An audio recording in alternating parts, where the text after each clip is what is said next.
Action 52. After playing this game for the first time for about 3 minutes, I swore to myself that I would never play it again. And yet here I am, playing it again, and recording it for that matter. For those of you who don't know what this is, first of all, I envy you. Second of all, it's an unlicensed multi-cart game for the Nintendo Entertainment System, released in 1981, or 91, sorry. There are 52 games on it, and every single one of them is bad. Most of them are rip-offs of games that could be found in better quality on the Atari 2600. They tried to price this at $199, which means that each of these games is, I believe, $3.82. None of them are worth a penny. So I'm going to go through, play every single game, and just utterly torment myself. This is the first game, Fire Breathers. It's the only two-player only game. A great one to start the list off. The sound effects are horrible, to say the least.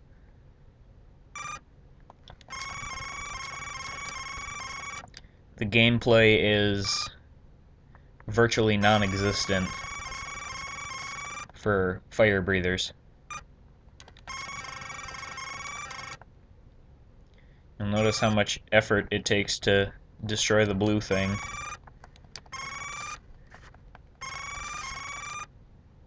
There, I beat the game.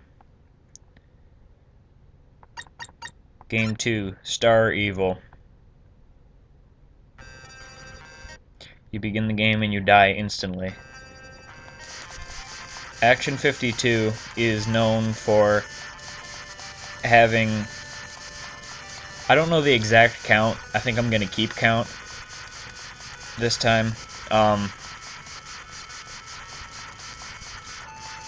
A stupidly disproportionate number of space shooters.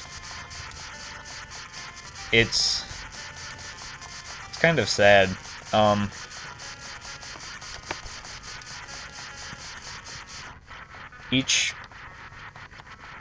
Well, thankfully I haven't played these games in a while, so I don't remember a lot about them. Alright, here we are, I'm at the level 1 boss.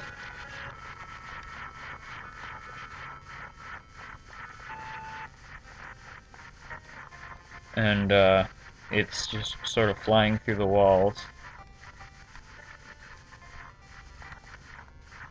There really isn't a lot to say about some of the games on here, besides just that they're bad. Level 2. I died even faster.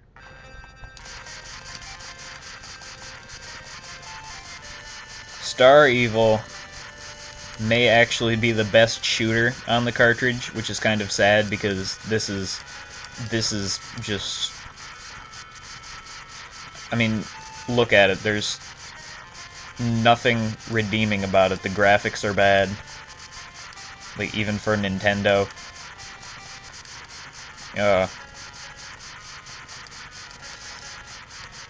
This game was technically illegally made, so...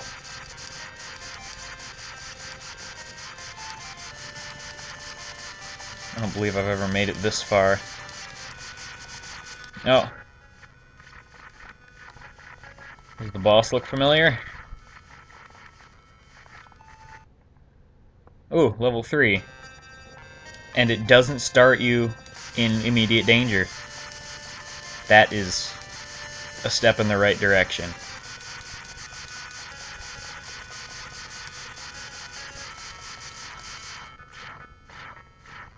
Alright, I do have an auto fire, but it's not worth it.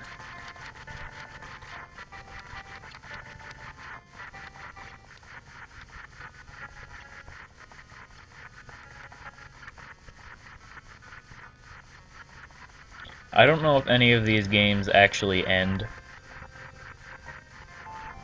I wouldn't imagine that they do.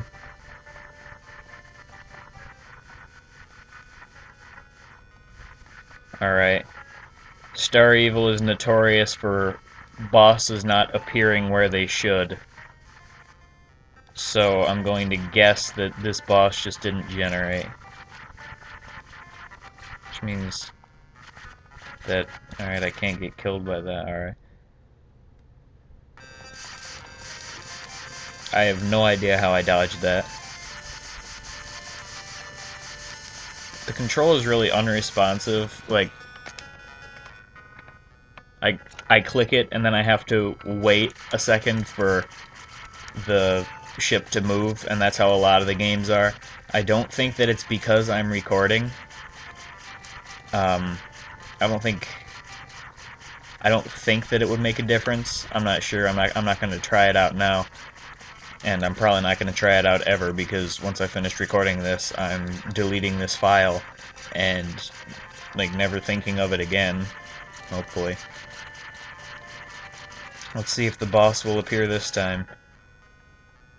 Nope, it doesn't look like it. Alright, so I got as far in Star Evil as I could. Next, Illuminator. This is one of the worst on the cartridge. The music is lagging because of the recording.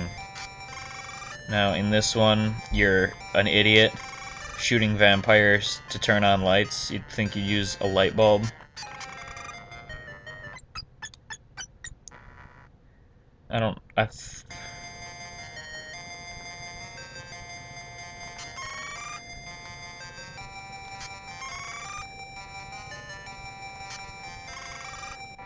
This is the entire game, by the way. Wait, you can jump?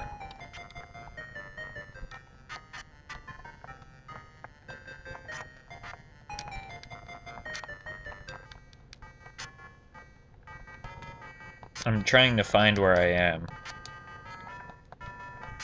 Alright, there. There. The entire point of the game is just shoot vampires and then get killed.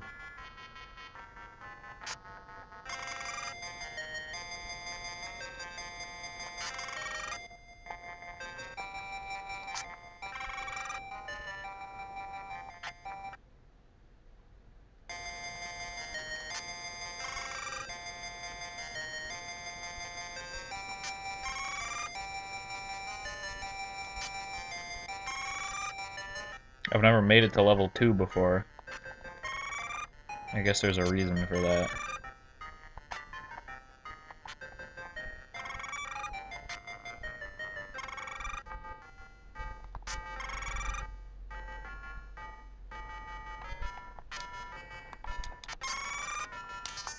Oh, hey, you can jump. You actually jump pretty fluently, especially for a game on this. In addition to horrible games, this is known for horrible jumping controls. Not exactly something to be proud of. Nope, I'm dead. Nope, I'm dead again. You'll notice that the death animation is about as good as that in George's Adventure from the Indy 6-pack. That is a theme. Oh, I'm dead again. That's a theme that you'll run into, is that everything is minimal, and minimal is not always a good thing. Next game is GeForce Fighters. This is just... I don't know what to say. Those are some green hawks. These are portions of diamond rings, and that is a Christmas tree made out of broccoli. I got killed by one of the rings. Here come the ducks. The rings.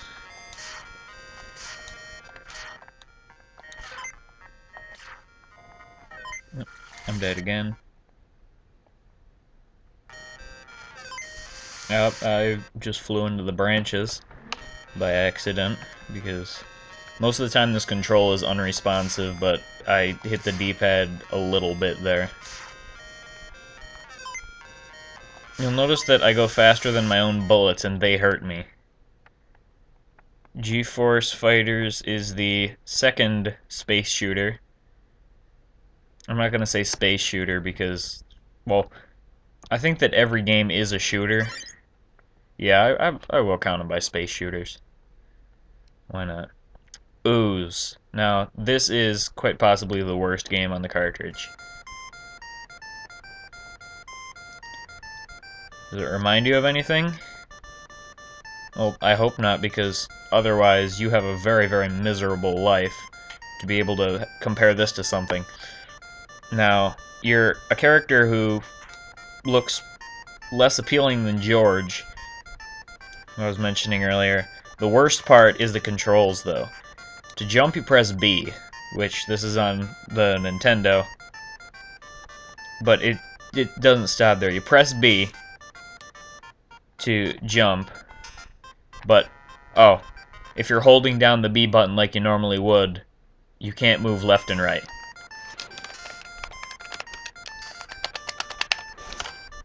You have to tap the B button and let go, and then you can jump to the side. That's how bad it is. There was supposedly a contest for this game that if you could beat all of the levels, I believe there were 9, you would win a cash prize. But they never finished programming level 2, I believe, or maybe level 3. So the game would just crash if you got that far. Oh, I landed on the Jello and died. I have never made it to level 2 of this game. I don't know if it changes at all. I'm not sure if I want to know.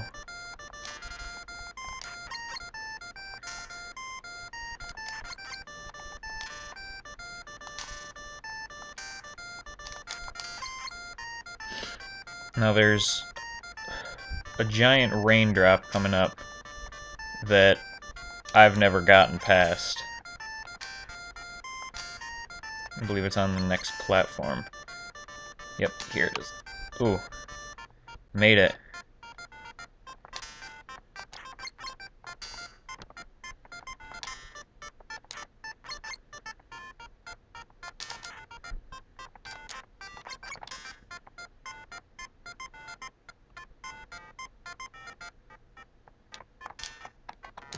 Yep, I landed on the bubble.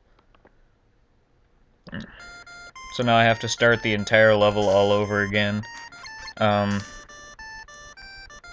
never made it that far. I don't know if I want to try to make it that far again. Well, I guess that answers that question. Oops. You'll notice that I pressed B while I was falling, thinking that I would jump, and I kept it held down, so that's the jumping control at its finest. That's right, if you press B, even if you were already moving, it locks you. I seem to be running into a theme of getting killed by things that are already dead.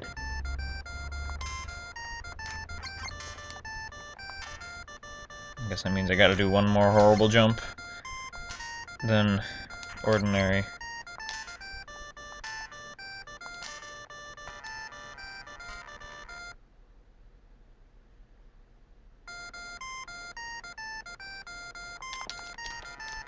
Oops. I didn't jump right. I fell out the top of the screen, though. Alright, Ooze, one of the worst games.